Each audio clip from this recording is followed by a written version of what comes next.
Libardi.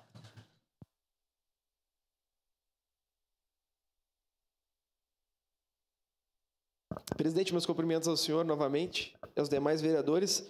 Gostaria exclusivamente de fazer a leitura da portaria do Ministério da Cidade número 520, que assim determina no seu artigo 7º: o agente financeiro promoverá a análise das informações das unidades habitacionais cadastradas e, na hipótese de cumprimento dos requisitos de exigibilidade, realizará a vistoria do imóvel para fins de definição dos valores e possível pagamento pelo FAR. Parágrafo 4º. A formalização do negócio que trata o CAPT fica condicionada, inciso 1º, à existência, observado o ente federativo competente que assegure a isenção do imposto sobre a transmissão de bens imóveis.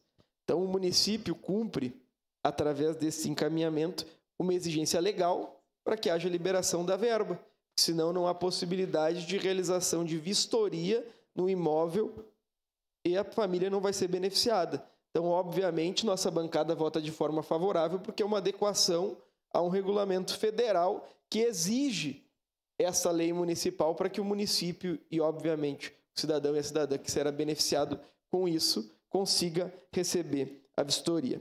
Mas, presidente, queria tratar da catástrofe, que parece que cada dia mais se encontra distante nas nossas memórias e todo mundo lembra onde estava no dia 1º de maio de 2024. Todo mundo lembra do início do cancelamento dos eventos que estavam designados. Eu, especialmente, estava em uma rádio falando sobre o Dia do Trabalhador e começou a cancelar e ninguém vislumbrava o que nós enfrentaríamos em maio, infelizmente.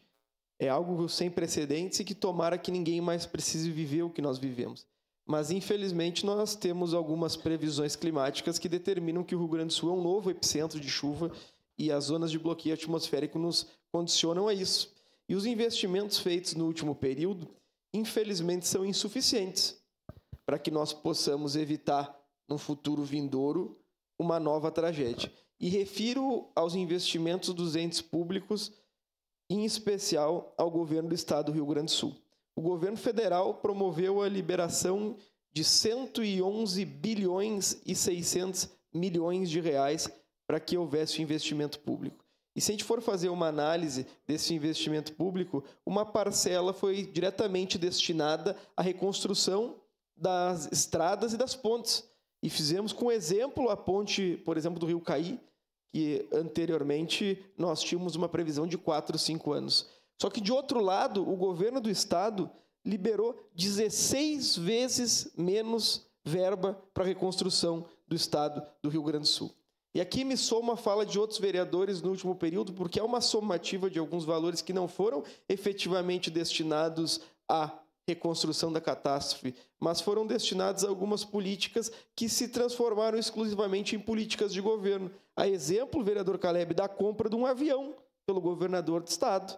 Então nós temos que conversar sobre isso. Onde foi realizado investimento público e quem investiu para que, primeiro, fosse feita a reconstrução, mas no próximo período, para que se evite uma nova tragédia. Esses 111 bilhões do governo federal, obviamente, são muito bem-vindos, mas nós precisamos promover investimento no futuro vindouro para que possamos evitar novas tragédias. O epicentro da tragédia, na região central, na região metropolitana de Porto Alegre, no Rio Grande do Sul, verificou-se a necessidade da atualização das casas de bomba. E o que nós temos, infelizmente, é que não há uma atualização das casas de bomba. Há viagens dos prefeitos para conhecer novos locais que utilizam a mesma tecnologia e, infelizmente, na hora que nós mais precisamos, por uma defasagem do serviço público e uma privatização de uma empresa que era exemplo, acabou por falhar e causar grande prejuízo ao estado do Rio Grande do Sul. Então vamos cobrar mais do prefeito Adiló, cobrar muito mais do governador Eduardo Leite e cobrar mais também do presidente Lula, para que nós possamos evitar, no próximo período, novas tragédias. Mas nunca esquecendo que quem realizou investimento para reconstruir o Rio Grande do Sul